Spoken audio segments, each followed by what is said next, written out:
आज व्यूअर्स में इस पर हम डिस्कस करेंगे एक आजकल पाकिस्तान में भी और इंडिया में चीज़ एक बड़ी भूली जा रही है जो आपने सुनी होगी, डिटेल काफ़ी वीडियो पड़ी है उसकी कि दो जो है एयरक्राफ्ट जो हैं जो चाइना के उन्होंने सर्कल किया और वो तकरीबन गुआम के करीब करीब किए और तकरीबन ताइवान को भी कुछ लोग कहते हैं और डिफरेंट सॉर्टीज़ उन्होंने की है। तो लेकिन उसमें टेक्निकल पॉइंट जो है मैंने देखा है वो सिवाय एक दो यूएसए के हैं लोग उन्होंने उस पर बड़ी अच्छी की है। वो अपना है J15T की बात की है। J15 की मैं बात आगे जाके बताऊँगा क्यों अभी ये रिसेंटली 2024 में जो है डेवलप किया इसको। वो एक 4th जनरेशन की थी, कुछ ख़ासियत मैं आपको बताऊँगा इसका मैं क्यों मैं कह रहा हूँ उसको की है। लेकिन जो है इस पर कोई पाकिस्तानी मैं देखा वो बात नहीं कर रहा, इवन इंडियंस में भी आज मैंने मेरी नज़रों से कोई नहीं इंडिया में कोई इसके बारे में बात कर रहा, लेकिन पाकिस्तान तो खैर कोई भी बात कर रहा। लेकिन बड़ी अच्छी डेवलपमेंट की है चाइना ने, वो क्या की है वो आपको दिखाता हूँ कि इतने दूर अपने पानियों से बड़े दूर लेकर गया है। जैसे आप सुनते हैं कि कुछ ना वो बना रखे हैं यूएसए बना रखे हैं कि वो चाइना के बना रखी स्ट्रिंग बना रखी है 1 2 A B C, इधर मुकाम के बी को क्रॉस करके पानी से बहुत दूर गया है और ये फर्स्ट टाइम इतना उन्होंने की है प्रैक्टिस की है। मेरा नहीं ख्याल इंडिया ने अपनी किसी भी एयरक्राफ्ट इतनी ज़्यादा प्रैक्टिस की हो, इतना ज़्यादा उसे यूटिलाइज़ किया हो। खैर ये एक अलग बात है। तो हम यहाँ पर बात J15T की बात करेंगे। इसके बारे में भी मैं आपको मोटी सी चीज़ दूँगा कि 12 एक्सटर्नल हार्ड पॉइंट है, 4 जनरेशन फाइटर जेट है ये और WS-10B टर्बोफैन इंजन है। और इसकी कैपेसिटी ये है कि ये 12 टन का सा वेपन पैकेज ले जा सकता है। अब यहाँ पर इसकी 2.4 स्पीड है जो बहुत अच्छी स्पीड है। अब मैं यहाँ पर जो है अलग मेरा फेवरेट जो है J16 है, मुझे वो बहुत पसंद है, वो ग्राउलर ही है एक किस्म का। लेकिन यहाँ पर मैं इसकी बात करूँगा दुनिया में जो इस तरह का फाइटर जेट है जिस टाइम ये यूज़ कर रहे हैं इसके मुकाबले में जो अक्सर ये कहता है यूएसए कहता है कि हॉक सर वो जगह जी अगर साइड में बेस्ट है तो यूएसए के पास अगर बेस्ट हॉक है ट्विन इंजन फाइटर तो वो है। तो ये चैलेंज कर रहा है, वो कैसे कर रहा है दुनिया में इस टाइम जो है। मैं यहाँ पर आपके सामने अभी जो है तकरीबन 4 फाइटर जेट में थी, मैं J16 को ग्राउलर एक अलग चीज़, लेकिन मैंने जो यूएसए ग्राउलर उसको उठाया ये आपके सामने 4 नज़र आ रहे हैं। तकरीबन ये 4 जनरेशन कैटेगरी बोइंग का जो है 15X है। तो यहाँ पर आपके सामने देखिए डिटेल नज़र आ रही है आपको। इसमें ये जो है ये सॉरी ये कम है, ये गलती होगी मुझसे। ये तकरीबन आई थिंक 1300 ही आता है, नहीं 2300 ठीक है। तो अब यहाँ पर मेरे कुछ दोस्त कहेंगे कि ये जी ये अच्छा इसमें यहाँ पर बताऊँगा, इसमें 1850 किलोमीटर इसमें तो ज़्यादा है, ठीक है, इस रडार भी अच्छा है, लेकिन जो इसकी कैपेसिटी है वो आप देख सिर्फ 9.5 टन है, ठीक है। और अगर मैं इसको उस लिहाज से करूँ, ठीक है, तो यहाँ पर आप देखिए कितना बड़ा फ़र्क आता है, यानी कि 30% यहाँ ज़्यादा फ़र्क है, मैं यहाँ पर लिख देता हूँ 30%, ठीक है। और सबसे यहाँ पर ठीक है, एक तो J15 में तो ये चीज़ आई थी, दूसरा अब यहाँ पर देखें तो ये तो खैर उससे भी था, ये 13.4, ये तो आई थिंक मैं तो कहूँगा ये तो शायद पता नहीं कोई दूसरे लफ्ज़ों में आप यूँ समझ लें कि F15 थे डबल है 8 दूनी तकरीबन बहुत ज़्यादा ऊपर चला था, 40% चला था और वो जो है उसके उससे भी काफ़ी ऊपर चला गया था, ठीक है। तो 25-30% एक बहुत है, वो 10% की खैर होती है, ठीक है, लेकिन ये बहुत बड़ा हीट डिफरेंस है। उसके बाद देखें तो F18 ही दोबारा मंगवाओ, इसकी सिर्फ 150 किलोमीटर, जबकि इन दोनों की 200 ऊपर भी ईसा रडार 200 किलोमीटर है, ठीक है।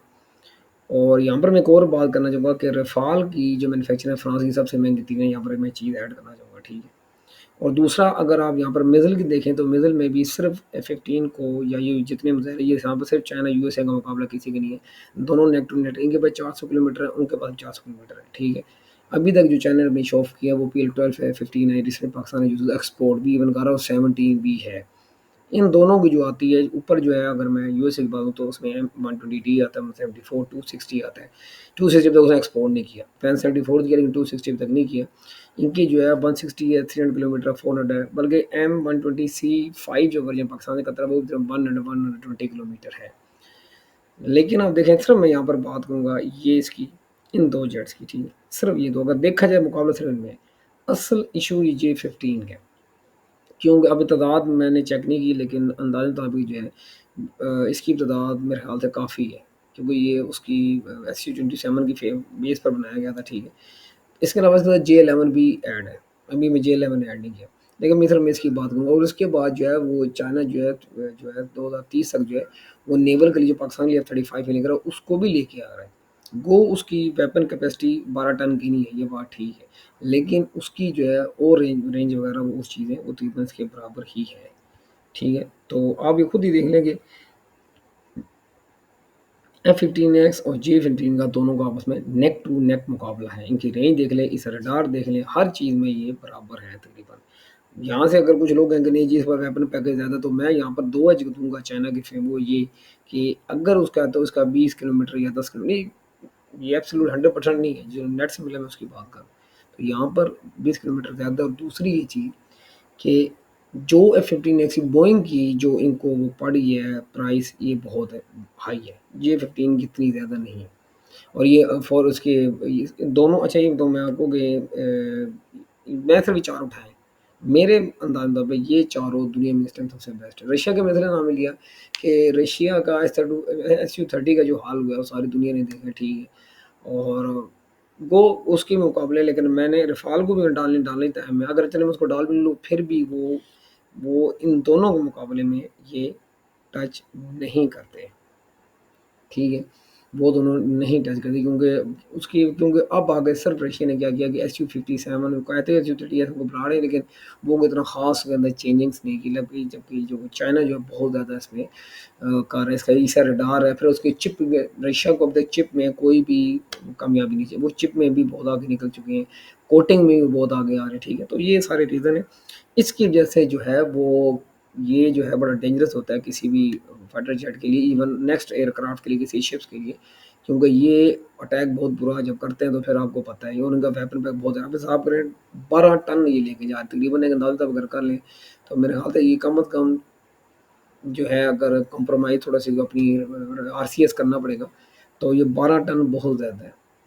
मेरे ख्याल से ज़्यादा ना करे तो आराम से ये 16-17 में लेके जाता है। और F-15EX के बारे में एक बात तो, ये दुनिया का फर्स्ट ऐसा फाइटर जेट है जो कहते हैं 22 जो है वो लेके जा सकता है अपने साथ, जो है ये क्या कहते हैं M9 साइन 22, ठीक है। और इसके तकरीबन मैं ऊपर आपको 12 एक्सटर्नल हार्ड पॉइंट है।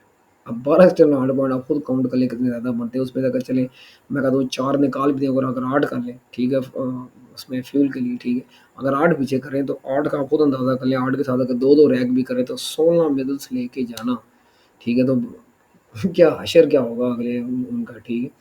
तो इस वजह से मैं असल जो मसला है, और यहाँ पर यहाँ पर कहूँगा गैलियम आर्सेनाइड का यूज़ रडार में चाइना का है, एक मेन पॉइंट आपको ये भी बताऊँ। तो इस वजह से यहाँ पर J-15 की असल मसला जो है J-15 का है और J-11 का है, ठीक है। और जो आगे जो मिलता है J-16 का, लेकिन जहाँ J-15 की मैं इसलिए बात की कि वो थोड़ा ज़्यादा उन्होंने उस पर फोकस किया हुआ है, ठीक है। क्योंकि मैं आपको बताया ना, इसकी ये अभी मैं आपके सामने कंपैरिजन कराया तो ये तकरीबन F-15 को टक्कर दे रहे हैं, ठीक है। और ऑलरेडी 2 एयरक्राफ्ट्स हैं ही हैं, और अभी तीसरा भी लॉन्च करने वाला है जल्दी वो। तो लाइक कीजिए, सब्सक्राइब कीजिए, दोस्तों में शेयर कीजिए।